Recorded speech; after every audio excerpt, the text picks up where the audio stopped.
PCAB is the circumvention of the law by misrepresentation of address and composition of the corporation. Isn't that this a violation of this section?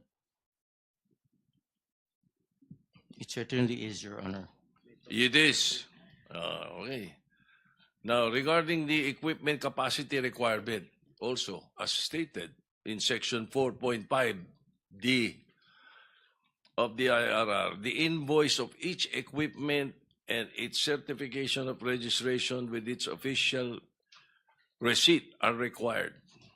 So again, I ask the pickup, if you already reviewed, scrutinized, and compared all the equipment documents of Elite Construction, Alpha and Omega, St. Matthew, St. Timothy, and St. Gerard Construction, these corporations, ang office, iisa lang ang building nila.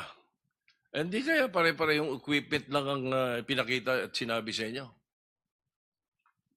Your Honor, they are asked to submit certificates of registration for each unit of equipment. And these- Certification, but you do not inspect. You mean, Your Honor, the actual Physically, yes. units? No, Your Honor. You do not. Ito isa sa mga nakikita nating nagiging problema natin dito, Your Honor, Mr. President. Now, all of this, ang pagkakaalam nga namin, ang may-ari nito ay sila Mrs. Diskaya. Ano? And Mrs. Diskaya is here. So, pwede po bang, Mrs. Diskaya, pwede po bang ibalita nyo sa amin, ikwento nyo sa amin yung mga napanood namin sa inyo sa television na sinasabi ninyo. Kailan po kayo unang nagkaroon ay kumita ng bilyon sa construction industry? Anong taon po yun? Good morning po. Billion po. Opo, kwento nung, narinig po namin sa television, sinasabi nyo sa interview nyo dahil tinanong kayo kung anong naging gateway para gumanda ang buhay nyo. Sabi nyo kayo hindi naman nakakaangat nung araw. At tapos sabi ninyo ay noong DPWH na kami. Yun po yung sagot ninyo eh. So, at tinanong kung magkano at sabi nyo bilyon.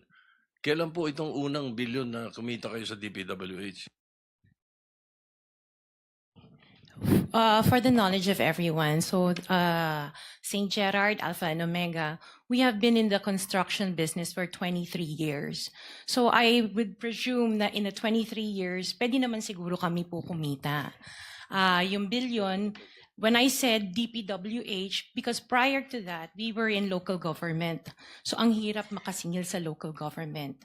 They spliced the video that was taken of me and just mentioned the DPWH. So, contractor na po kami for 23 years. So you're saying that the television station and the persons interviewing you edited your answers?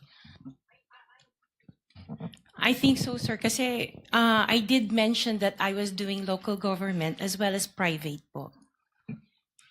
Yeah, if I may, with Yeah, the yes, permission of with the permission of the minority chairman, Senator President Pro Tem. Ma'am Sara, ano ba naging trabaho niyo bago kayo pumasok sa mga kontrata sa gobyerno?